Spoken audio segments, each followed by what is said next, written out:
You lied to someone today. Maybe it was small. Maybe you said you were fine when you weren't. Maybe you told someone you'd be there in 5 minutes when you hadn't left yet. Maybe you smiled at something you didn't mean. You probably got away with it. But there was someone else in the room. And they knew. Not suspected. Not guessed. No. Your dog looked at you the moment the words left your mouth. Didn't bark. Didn't react. Just looked. With that specific stillness that animals have when they're processing something humans can't see. And here's the question you haven't been able to answer since you got a pet. Can they actually tell? Because the science says something that should make every person who has ever lied in front of their animal deeply, genuinely uncomfortable. Let's start with the body because the body is where lying lives. When you lie, you don't just change your words. You change your chemistry. Your heart rate increases slightly. Your breathing pattern shifts. Cortisol, your stress hormone, spikes in your bloodstream and exits through your sweat. Your microexpressions, the flickers of real emotion that cross your face in under a quarter of a second, happen whether you want them to or not. To another human, most of this is invisible. To a dog, almost none of it is. A dog's nose contains 300 million scent receptors. Yours has 6 million. The part of their brain dedicated to analyzing smell is proportionally 40 times larger than yours. Dogs have been trained to detect cancer cells in human tissue. They can smell a change in blood sugar before a diabetic goes into crisis. They can track a single person's scent trail through a city days after that person walked through.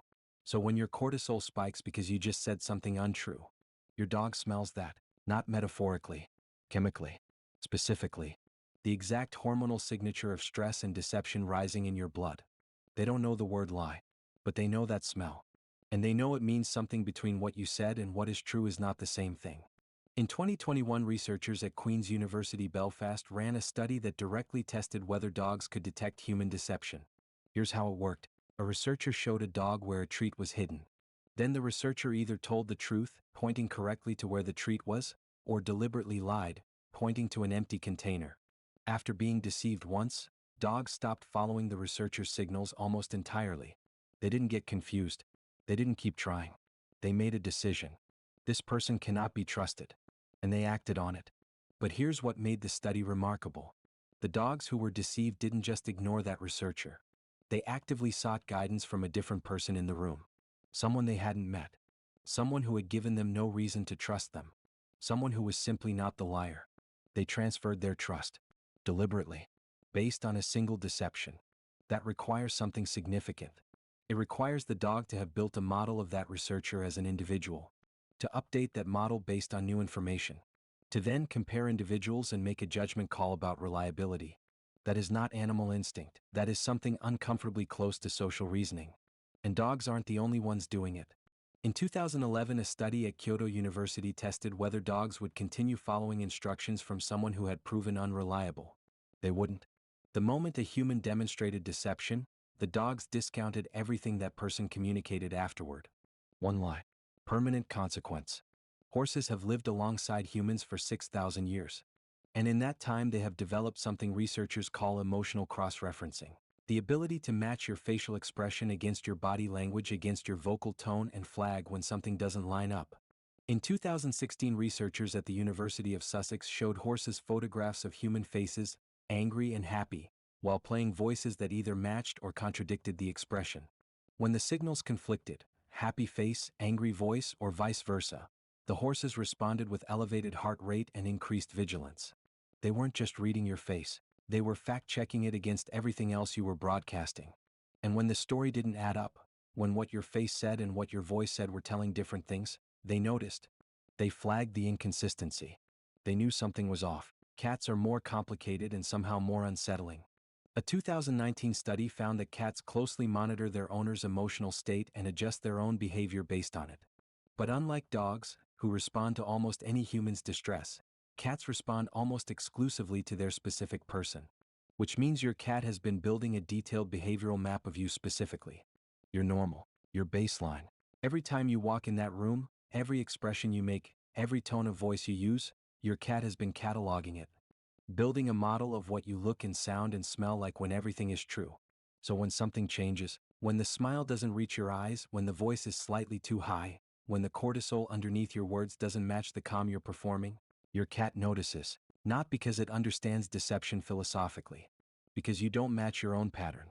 Here's where it gets genuinely strange. Everything we've covered so far has a mechanical explanation: smell, micro-expression reading, vocal inconsistency detection, cross-referencing signals. But there are cases that don't fit neatly into any of those boxes. Service dogs trained to detect seizures don't just respond when a seizure begins. They alert their owners up to 45 minutes before any physical symptoms appear, before the person feels anything, before any measurable biological change that science has been able to identify. Something is happening that precedes the lie, the illness, the change. Something is happening that precedes the lie, the illness, the change. Something the animal is reading that we haven't found yet. In 2018, researchers studying therapy animals documented dogs responding differently to patients who were performing wellness versus patients who were genuinely stable. The patients looked the same to human observers. They said the same things. They presented identically. The dogs knew which ones were performing. The best explanation science currently has is that performing wellness, pretending to be okay when you're not, produces a specific physiological profile. Slightly elevated cortisol, slightly altered breathing, microtensions in the body that you don't feel but that exist. In other words, pretending to be fine is itself a kind of lie. And animals have had millions of years to learn how to read exactly that. There's a concept in behavioral science called leakage. The idea is that when you suppress a true emotion, when you perform a false one on top of it, the real emotion leaks. In micro-expressions that last a quarter second, in hormonal changes that last longer, in the specific quality of stillness your body has when it's working hard to look like something it isn't. Humans are remarkably bad at reading leakage in each other. Animals are remarkably good at reading it in us. And here's the part that nobody quite prepares you for. Your pet has been reading your leakage since the day you brought them home. Every time you said you were fine and weren't. Every forced smile. Every performed calm during an argument. Every time you cried after you thought they weren't watching. They were building a map, not of who you pretend to be, of who you actually are. Which means your pet possibly knows you more honestly than almost anyone in your life. Not your words, not your performance, the you underneath. There's a detail from the Queen's University study that the researchers noted almost as an aside. After the experiment, after the dogs had been deceived and had stopped trusting the researchers tried to rebuild that trust. They were kind to the dogs. They played with them. They offered treats honestly without deception. It took significantly longer to rebuild than it had taken to destroy.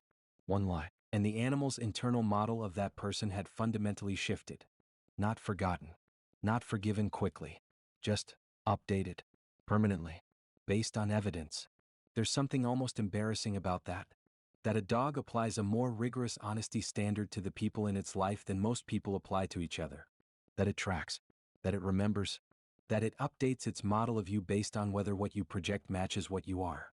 So the next time you tell your dog you'll be back soon when you won't be, or you pretend to be happy when you're not, or you perform a version of yourself that isn't quite true, remember that somewhere in that animal brain, a very precise and very patient record is being kept.